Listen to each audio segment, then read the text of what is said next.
Hey you guys, welcome back to my channel. Today I'm doing something really exciting. I'm going to share with you guys how to budget for the holidays. So it's okay if you're just now starting to budget for the holidays. Preferably, like how I personally do it is I set my budget for December back in January, okay?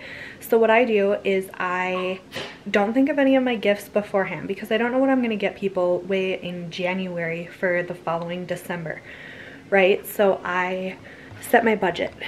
I set my budget before I do anything. I see if I can maybe go down from what I spent the last year.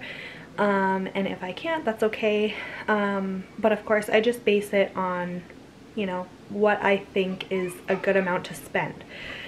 I do want to put a little disclaimer at the beginning of this video. Of course, Christmas is not just about gifts it's not about gifts at all, but it is a way that we celebrate in our family. Don't mind my dog barking. But this is a way that we celebrate in our family. I know some other families do it as well, but if you don't, do not feel bad. If you don't have money to buy people gifts, that's totally okay too. Making gifts is a great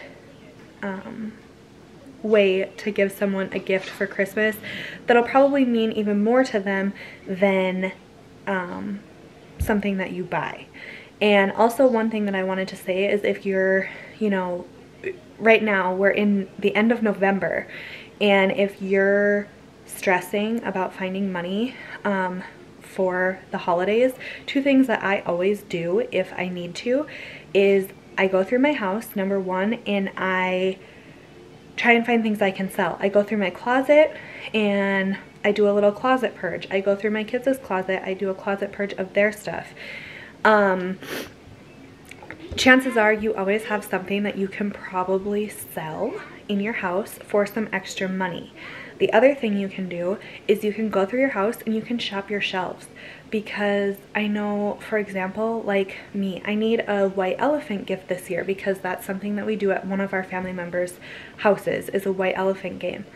I happen to have a Philips Sonicare toothbrush still in the box that I got from my dentist, but I already have an electric toothbrush that I really love.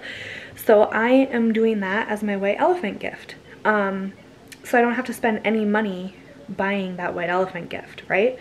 So anyways, let's just jump in and get started. I'm super excited to show you guys. This almost seems so simple that it's kind of dumb, or you would think it's like common sense. But I have found this to be an amazing, amazing way for us to budget for the holidays. What I forgot to mention is in January, when I set my budget, what you then do is you divide it by 11. I forgot to say, I divide by 11 because I start my shopping in November, but if you start in December, then divide by 12. Or I divide it by 11. So say my budget is $1,100 for Christmas. I'm just using a random number. Say my budget is $1,100. I divide that by 11, and that is 100. That means that each month I need to save $100. So if you're paid bi-weekly, that would be $50 out of each paycheck that you need to save for Christmas. I have a separate bank account, or it's not a separate bank account, it's the same bank account, but they call it like a sub account, and I just title that Christmas, and that is where I automatically put however much is coming out of each paycheck into that account, okay? So that's where I put that. So that is what you would do ideally in January. You can start that in June, you can start that now, you can start that whenever, but you just need to set a budget and you need to start there and then go from there. So what else? I'm going to just show you guys how I do this. We are all cash spenders mostly. So if you guys ever want to see a full budget video, not a holiday budget video, but a full budgeting video, I am more than happy to do that. Budgeting is like one of my favorite hobbies. Is it a hobby? I don't really know. But it's one of my very favorite things to do. I love money. I love crunching numbers. I love being organized. I love saving money. I just love everything about that. So keep in mind, we are an all cash spender. So what I'm going to do is I'm going to be putting cash in these separate things that I'm about to show you. But even if you are a debit or credit spender, these are amazing because you can still keep track. Keeping track is the key of all of this. And you can also stick your receipts right into these things that I'm about to show you if you are a debit or credit spender. So I'm going to flip this around and I'm going to show you. So this is just a quick overview. And now I'll explain. So, the people that I need to get like the most gifts for, you could say, I make them their own envelope. So like here's one for one daughter, the other daughter, and my third daughter.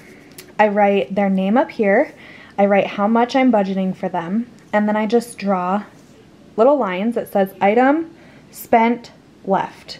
Okay, and these are just little envelopes. That's all they are, okay?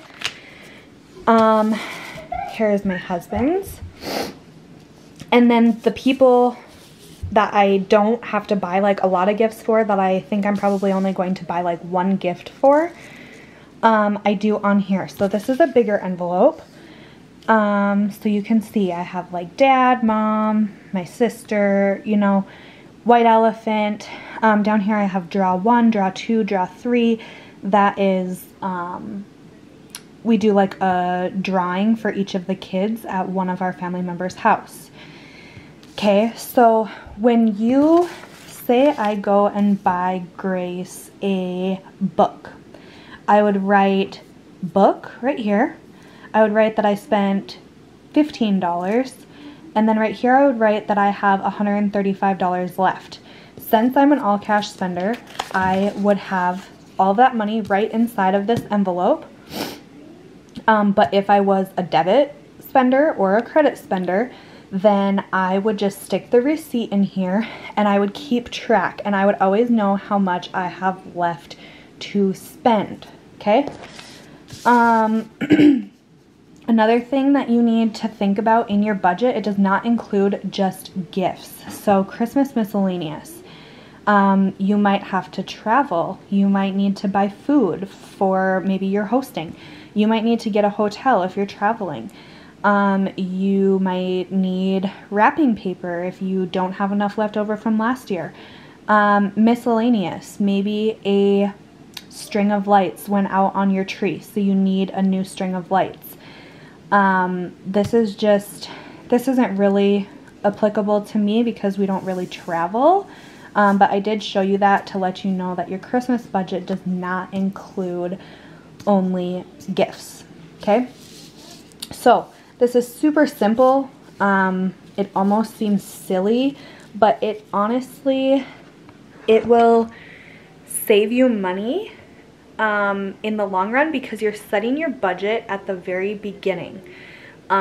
There's no going over. Like I said, if you feel like you're gonna go over or you see something that you really, really want for someone, there's ways to do that. Shop your shelves, sell something in your house, get some money, babysit some kids, or, you know, do something for some extra money, pick up a side job, whatever. But that is how we budget for the holidays, and it is so super simple, and it really keeps me on track and helps me to not overspend. So anyway, I hope that you guys enjoyed that. Like I said, if you want a full like everyday budgeting video from me, I will be more than happy to show you that. Obviously that is what we started with before I ever got into like a holiday budgeting this way. So if you ever want to see a full budgeting video, I am more than happy to do that. Just drop it in the comments down below. And yeah, I think that that is everything. I hope you guys enjoyed. If you did, please feel free to subscribe to my channel and give this video a thumbs up. I'll see you on the next one. Bye.